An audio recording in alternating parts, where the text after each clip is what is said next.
Welcome to Real Estate Real World, where we talk to the movers, shakers, and leaders that are getting it done right now in the real estate industry and beyond. I'm your host, Marguerite Crespillo, and I started this podcast simply dedicated to calling people about what's really happening in this crazy roller coaster ride of real estate. Be sure to subscribe on iTunes and stay up to date on the newest stuff by adding yourself to the list at www.realestaterealworld.com. Now, let's dive into the world of real estate. Hello, everybody. Guess what time it is? Time for Real Estate Real World, where we get to talk to all the cool people. And today I'm excited about my guest because I have actually worked with this young man now for the last, I think we're going on 3 years coming up. And he is a virtual assistant that works with me and my team and my brand. And he has also become a mentoring coach to other virtual assistants, and he works out of the Philippines. I think what inspires me the most about this young man is, number one, how young he is. I think he just turned 23 years old, if I'm not mistaken. And he's been working with us since he was about 20, on top of going to school full time. And he is the main breadwinner for his family and just bought his very own home. So I'm very excited today to welcome my very special guest, AJ De Leon. Oh my gosh, that's truly an honor. And I am really nervous right now as we speak in this session or in this call. And just so you know, I started with you at 19 years old and I'm only 22 right now. So, Oh, yeah, but you're correct. 1922. Okay, so I had the numbers wrong. I'm sorry. I'm sorry. Yeah, but it's 3 years working with you, and it's truly a roller coaster journey, I suppose to say, because I learned a lot of things. Yeah. It's interesting because, so as I've been in real estate longer than you are old, 30 years, right? I've been in real estate. And early, probably in the mid 2007 or 8, my business was very busy as an REO agent at the time. And I remember somebody reaching out to me from the Philippines saying, I can help you with all these things. And I'm like, how's that going to work? Like, I couldn't wrap my head around how it would work to have somebody virtually work for me. And I ended up working, her name was Ruby. I love Ruby. And Hmm. Ruby worked for me for many years and took so many things off of my plate. And it was such a game changer for me in learning how to work with people remotely.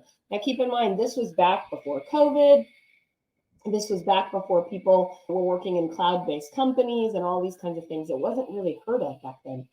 And so when I had the opportunity to connect with you and bring you on the team, at the time, we didn't even know what we were going to have you do, did we? We were like, I don't know, we just needed somebody to do help. Like in the beginning, we didn't really have a plan for what we were going to have you do or what that might look like. But what I will tell you is that you have risen into a leadership role that I've not seen with a lot of virtual assistants. And I'm so incredibly proud of you and what you've done. So, what actually got you? How did you end up being a virtual assistant, especially at such a young age? Tell me a little bit about your background. Yeah, I think I'm gonna be teary-eyed on this session. Just kidding. That's So, okay. We can cry. yeah, as you all know, as Margaret mentioned earlier, I'm the breadwinner of the family. I started to work at the age of 16. So I work as a fast food as a crew in a McDonald's. Sorry, I named the brand, but it's okay. I started to work there, and then after a few months, I worked into a private school as an assistant teacher. And right after that, after my contract has ended, I decided to work to a call center company, and I last for I think 6 months in total since I have to convert call center company that I work with. However, during that time, being a call center agent and not being a student at the same time is not really easy because I have to travel back and forth. I have to finish my degree at the same time, and way back then I am only first year college. So I'm thinking, is it really possible for me to find in a job that I could really work at the comfort of my home and at the same time pursuing my study? That's why I started to apply to an agency where I am affiliated right now. And then when I applied, after 2 days, I got accepted. I don't know. And after got interviewed, I spoke with you, Marguerite. If I could still remember, you're not actually approachable much during that moment. And as far as I could remember during that call, we are three candidates, and I am the only one who has a less experience. And those two candidates along with me much more experience. They've been in the VA world or virtual assistance industry for so long, and I'm just really happy during that moment because I was able to meet you, and I know that was the perfect moment because before I get to that interview, I spoke with multiple clients, but you're just the one who picked me on that roster. And I could really say that I am really blessed and grateful as well because you picked me, and the rest is history. My life has changed because of you. I was able to pursue a lot of things because of you. So correct me if I'm wrong. Kiera and I both interviewed you, right? No, you're just the one who interviewed me during that moment, and you just asked for the recording of the call so Kiara could watch the whole recording. I think Kiara is also a big contributing factor. Because I remember in interviewing a few people, and you're right, you were the one with the least amount of experience, but both Kiera and I felt like you had the most drive is the best word I can think of, and the most kind of enthusiasm. We knew you'd have a lot to learn, but it seemed you were very open to learning and much more moldable and flexible with what, because obviously we've had a lot of changes in our industry and our team and our business, a lot of changes in the 3 years that you've been here. And you have now just become, like I said, quite a leader. Not only are you running our transaction team, you're running all of our transactions, but you're also helping with my personal brand. And in addition, you've built your own personal brand. I know. I know you like outdid me on TikTok. You're like, I got 4,000 followers and I just hit 1,000. But it's been fun. Now, I don't know, you obviously speak a different language in the majority of your TikToks, so I don't have a clue what you're saying. But I love actually watching the engagement and all of the stuff that you're doing on social media. And you've also really become a mentor to the VA industry, have you not? Yes, I am. And I am truly honored to be a mentor when it comes to real estate virtual assistants. Because just to give you also a trivia, remote work is one of the top, I think, one of the famous work here in the Philippines.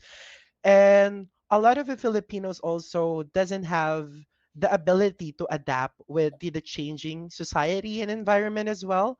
Me, someone who's been in the industry for 3 years, assisting clients like you using multiple tools, learning real estate, I've realized that me being a teacher, because I want to be a teacher someday. And I thought that why I would just teach more about real estate and more about virtual assistants. So with that, I could give back to the community with all of the things that I am receiving, with all of the blessings that I have right now. I think it's one of the most important thing that I realize. I need to give back to the community, and it's through mentorship. So sometimes I am conducting free like session or seminar, and also I get the chance to get invited to multiple speaking engagement. Like actually next week I'll be flying to another location because I was invited to be one of the speakers on one of the biggest event here in the Philippines, to be a one of their mentors, and we'll be talking about real estate. So it's been interesting too because so when I was a little girl in school, I wanted to be a teacher as well. And I ended up not going to college. It didn't work out for me. I didn't have the option to go to college. But the interesting thing is that now here I am 30 years later, and I've probably been more of a teacher than an actual real estate agent. I became a teacher, Yeah. a mentor, and a coach in my industry. And so it sounds like you're following a similar path, although you've worked hard to get your degree. And you graduate when? Next year? This year, September. This September, you're graduating from college? Yeah, this September. I am batch 2024, and that's is also my birth month. That's why this year is really exciting because that's my graduation here, and also of course we're planning for me to go there in the United States. And Oh, let's have a plan after I graduated. 'Cause I really want to travel right after I finish my degree. What's your actual degree in? What will be in? My actual degree is Bachelor of Public Administration. So just to give you a gist, I do study Philippine administrative system, laws, and anything else. If I'm going to continue that one, I'll be someone that is like an advisor to a politician. What's right to do, what's wrong, and do not do that, do not do this. Because I'm studying Philippine administrative system and laws. Oh yeah, no, you're never leaving me. So you can. Of course. You're not gonna have that job. I won't pursue that job actually, just to be honest, because I'm not seeing myself doing that thing. The only reason that I want to finish my degree is I want to break the generational curse in our family, because there's in our downline, in our family, in our generation, no one has a diploma or finished like a bachelor's degree. And I said to myself that I'll do anything just to get that diploma and place it on our wall. And I will nod my head high that I was able to finish college. I was able to finance my family without the help of anyone else, but you alone and also the higher being. I'm so incredibly proud of you. And like I said, I've watched you go from this somewhat shy, apprehensive, and nervous young man to somebody now who has a lot of confidence, and you've worked really hard to build and create what you have. What does your mom have to say about you? What does she think of all this? Yeah, my mom is just it's not someone that is too loud on social media, but every time that I will get an achievement in school, because I am running for an honor roll. So I'm a scholar, so I'm not paying anything in school. And at the same time, I was recognized as one of the top scholar in our university. So every time that I'm getting that one every semester, she's really proud because Oh, yeah. she's not even imagining this before that I would be in this situation, because all she thinks that I'll be someone that will going to abroad and will help them to have get some money as in order for them to survive. But she's really amazed on what I am doing, because I'm just living comfortably at on, on my home, and then I was able to earn and I was able to finish my degree. So she's incredibly proud, as I know that. So, what was really exciting is over this last year, you were able to finally buy a home. Yeah. And what did that feel like? Because you're in this real estate industry, and I think we live in a country for us that's very different from your country in a lot of ways. And I think for a lot of people in America, it's just assumed that everybody can afford and will afford to buy a home. But it's not so true where you live. It's quite what was the process like for you to buy a home? How different is it from what we do here in buying a home?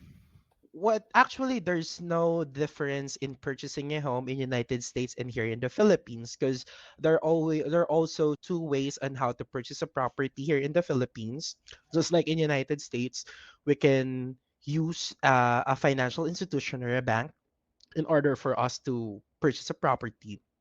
Second is we can use a the government in order for us to purchase a property, and that would gonna be an FHA in United States. So that's the process. The only thing that is really complicated here in the Philippines is that since I am not an employee, because I am a freelancer, I'm an independent contractor, it's really hard to get all of the documents needed in order for you to get qualified on the loan. Mm, But through the help of the realtor that who guides me from the start to the beginning, and we worked together for 1 year, I was able to get approved through that government loan program, and I was able to purchase my property at the age of 21 before I turned 22. And a lot of people are really amazed how could be able to do that, because I'm only 20 21 during that time. And oh my gosh, how were you able to get a property, blah blah blah. And all I just said to them is that this is my dream ever since I was a child, because I came from I will just say this, a very poor family, Marguerite. I experienced to live under the bridge because we don't have much money to rent a house. So that is the lowest time of my life that I said to myself that I will always give my best in everything that I do. And one day I'll have a property that I'll call my home. And yeah, and when I turned 21, I said to myself, I'll do my best.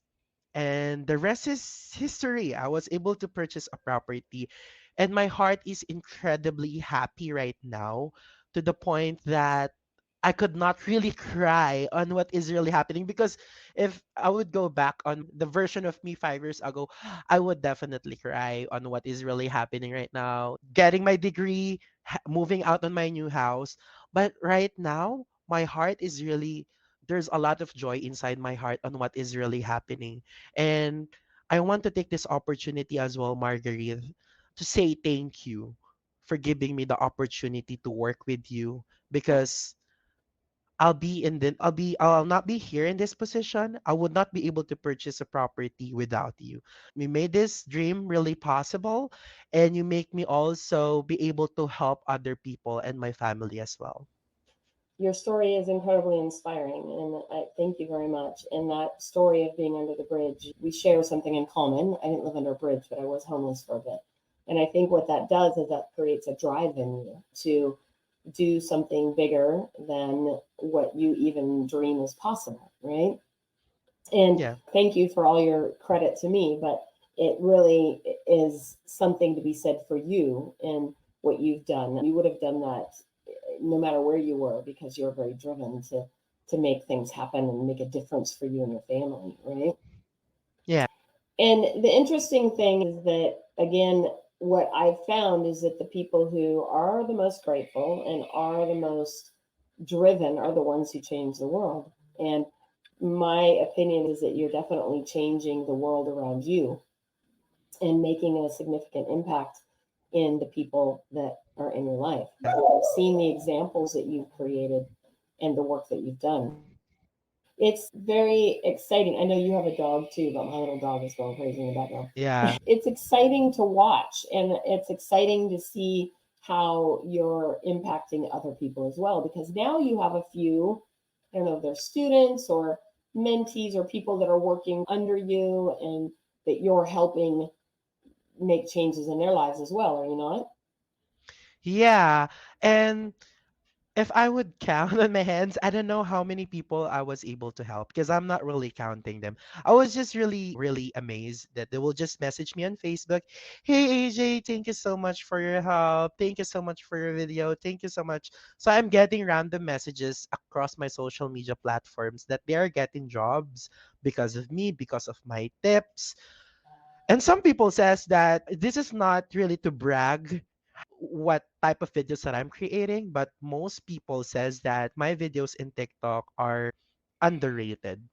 Meaning they saying that I am really exposing contents that are be should be sold on a high amount or high price, but I am just giving those information for free, because one of my goal as well as a person and as I grew older is to democratize education here in the Philippines, and when it comes to having or getting a job remotely. That's what I wanted to do. So it's really a pattern like what you said earlier, because you have YouTube channel trying to create videos. So I have a vision this 2024 that I'll be starting my YouTube channel where I do share tips and tricks, and also some materials, educational materials, on how to get a job or how to get a work that would really sustain your needs just working at home.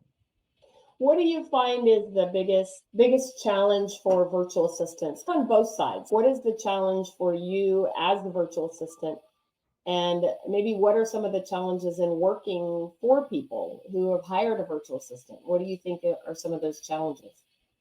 Let's start first on the client's perspective. I think it is more about the language barrier, I think on both sides the problem is language barrier, because most of the time there are some ideas that you guys are most you for example, you're my business partner, you have some ideas that you want to transmit or relay to me. However, my understanding because of the language barrier is different, so I am trying to understand sometimes your idea in a different way or a different angle. But with the help of my experience and with the help of internet, I was able to code. I say, code your idea, and I was able to make sure that I am trying to interpret your idea or your instruction correctly. So, with that, the only thing that we're doing in order for us to get your instruction or your idea clearly is we're trying to ask clarifying questions. We're trying to ask some other question that is related on your instruction or idea that you're trying to tell to us. With that, okay, we're trying to understand what she's talking about, something like that. What I think, just to summarize, it is the language barrier, but I could not really state a lot of struggles as of this moment right now because with the help of the internet, with the help of the search engine, everything is really possible. Interesting because you call it a language barrier, but ironically, let me explain it this way. For real estate agents as a whole, God or whatever you believe in doesn't put a good salesperson and a good manager in the same body, right? Meaning a manager who knows how to manage their systems, processes, and time, and then a salesperson. So the big challenge with real estate agents in the real estate industry as a whole is real estate agents are not good at training people. They do what I call the seagull approach. They fly in, they dump a bunch of crap on somebody's desk, and they fly out. And they expect that person to know and understand what needs to be done. They expect them to understand the priorities and a lot of those things. And what I learned early on is that you have to inspect what you expect, right? So if I give you a task, number one, I have to make sure that you're crystal clear on what it is I want. And that doesn't really have anything to do with the language barrier. It has more to do with the concepts and the thoughts, right? Hmm. To make sure that you're understanding what it is I want. Because even if I spoke your language, I could say something to you and you might not understand what I'm saying or what my expectations are or how things are supposed to be happening, correct? And Yeah. so, in the perfect world, you give them a task, and many times you're going to have to go back over it 3, 4, 5 times to make sure that my vision is what you're understanding and vice versa, and that what you're giving me back is what I wanted. And people as agents many times get frustrated. Oh, they don't know what they're doing. I can't, they need to know this or this or that. And the truth is, if you take time, and one thing you and I have learned is that we record these trainings, right? So that then you can go back and watch them 3, 4, 5 times so that you can completely understand what I'm trying to say. But even when that happens, when you bring back the task and it's not the way that I want it, that isn't because of your lack of skill or your lack of ability many times. It's more a lack of the way that we've communicated and how we've communicated. Does that make sense? Yeah, absolutely. And I think we just understand things differently, but we're congruent with our thoughts and with our point. Yeah, and as you get better at what I love about you is that you're a little like me, you don't have a filter, right? So you will just tell me, hey, I don't understand, or hey, I don't get it, or hey, you need to do it this way, or we need to get this handled. And that I love because a lot of people don't. They're nervous to say something. They don't want to look stupid, or they don't want to be embarrassed, or they don't want to look like they don't know what they're doing. But the truth is, the better that you can communicate, if you as agents out there have a virtual assistant and you're struggling with that, then please reach out to myself or AJ, and we're more than happy to help you understand our experience that we've had in learning to work together. Because it takes time, and you didn't know everything that I wanted when we first started, and I didn't know what you were capable of when we first started, right? Yeah, absolutely. But as we got to know each other and as you spoke up and as we talked more about things and we went through systems and processes.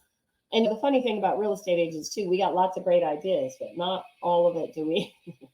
So the thing I love about you a lot too is that you're always like, let's stay focused on this. And once we Yeah. get that done, we'll move over here. Which many, again, salespeople, they need somebody like you manage me more than I manage you, right? Like, and I think important, right? You need somebody to help take all of your ideas and your thoughts and your concepts and organize them somehow. And that's the true value of having a virtual assistant. Yeah. And you know what? And when I started as your virtual assistant, I, I have zero knowledge about real estate. I have zero freaking knowledge on real estate. But like what you said, through our meetings, I learned how you work, even your pet peeves, such as the naming conventions and how you name things, how you make folders. I'm trying to study those things because, like what you've said, I'm trying to duplicate your process in order for me to work efficiently. And at the same time, if I found something more really good ways or efficient way to work, I will incorporate it in order for us to have a better system. And for 2 years working with you, we have different process. What really important is your adaptability skills because you don't have the choice but to adapt because real estate is a really crazy market, crazy field, but yet really interesting and a lots of learning. And it's funny because I am a little bit of a freak of nature in that I really like systems, which is not a lot of agents say they like systems, but they don't ever put systems in place. And so we've actually been working on a product, our real estate resource product, which is compiled of all kinds of checklists and systems and processes that we've worked on and developed. And the reason I bring that up is because you brought up naming conventions, right? And one of the great lessons I learned from a good friend of mine, Kelvin Zelaya, back when I was doing REO, is the value of naming things the same way in a certain way every time to make it more searchable. Because the average agent does 4 to 5 homes a year, which most can manage. When you start doing 15, 20, 30 or more deals a year, you've got to have systems in place that allow you to manage that much work. Yeah. Otherwise, it gets out of control really quickly, right? Hmm. And so, if you are listening and you have questions about any of our systems or processes, I would love to hear it. So, shoot me a DM or send me a message and we'll answer it on a future call. But the thing is to think about is that also is the importance of getting a virtual assistant that you can take the time. Most agents don't want to take the time to train. Take that time and go through your systems and processes one at a time. Because here's the worst case scenario. And I've had this happen. I've failed many times. You spend all this time, you hire somebody great, then that person goes and creates all the systems. And then when that person leaves, they take the system with them and you're back to square one. It's so important that you as an agent or you as an employer that you make sure that you're developing systems and processes that work for you. The systems that AJ has been working on are things that I've created and I've developed because it works for me. And I need him and you and the people that work on our team to all work in one system, not create 10 different systems, right? That's really the value of understanding and taking that time to go back and forth until you both are really on the same page and you both get it. So I think it's funny that you bring up naming conventions because you're right. That's a huge pet peeve of mine. Yeah, and and I could remember one quote that you said during our team call is that you compare the system on McDonald's when they're making burgers, right? They cannot do good burgers with in multiple stores around the world if they don't have one consistent system. Yeah. So I truly value that quote because it would really make sense. And I could not be able to be a good virtual assistant if if I would not appreciate that quote. So that's why time to time I'm trying to familiarize myself with our systems and me myself if I see that there's something wrong with our system and I will call you out, hey, maybe this is much more better. So with that, system is there's no perfect system, right? Because as the society change is very dynamic, you have to make some tweaks into it and you just have to make sure that everything is kept updated on the system that you updated, something like that. What's funny is that comes from my favorite book, one of my favorite business books of all time that I got when I first got into real estate called The E Myth, The Entrepreneurial Myth by Dr. Michael Gerber. We'll have to make sure we tag him in this Uh-huh. conversation because that's where he does exactly talk about that. He's like, how do you create, and when you say this, it sounds like it's disrespectful, but it's not. How do you create a system that anybody can do at any skill level, right? From your high school students, like you did at 16 years old, work for McDonald's, to senior citizens, to those who might have physical or mental challenges. How can you create a system that works for everybody? And we have McDonald's here, and you have McDonald's in the Philippines. And I'm pretty sure their Big Mac is the same there as it is Yeah, here. Big Mac sauce with lettuce. What's funny is there used to be a commercial long before you were born that was, I can't even remember the song, two patties. Anyway, it's a little jingle that used to be the song around the Big Mac. But you'll have to let us know because our big plan is to get you to the U.S. to come out and visit. So you can go to McDonald's. I don't like to eat at McDonald's, nothing personal, not my favorite food. But when you come out, there's a McDonald's down the street. We'll go there and get you a Big Mac, and then we'll go have a big, huge, massive karaoke party for you.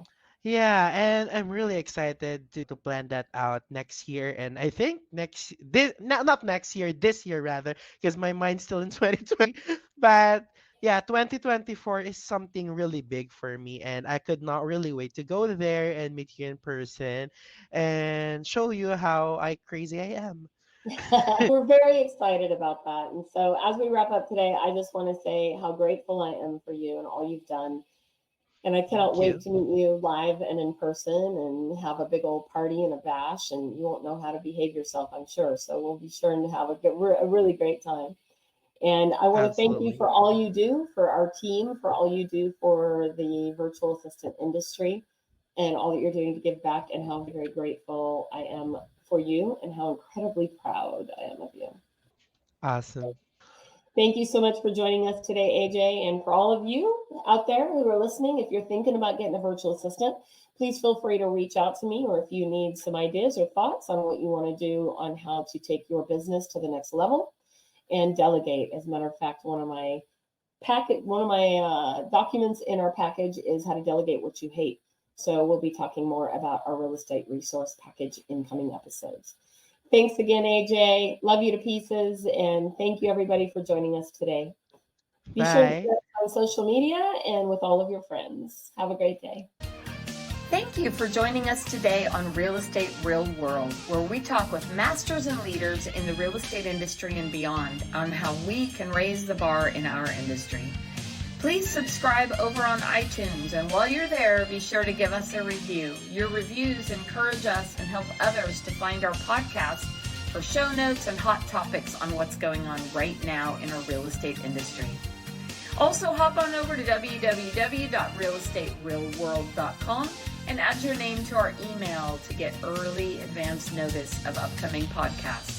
Thanks again for listening, and go out there and be a part of the elite masterclass and raising the bar on the real estate industry.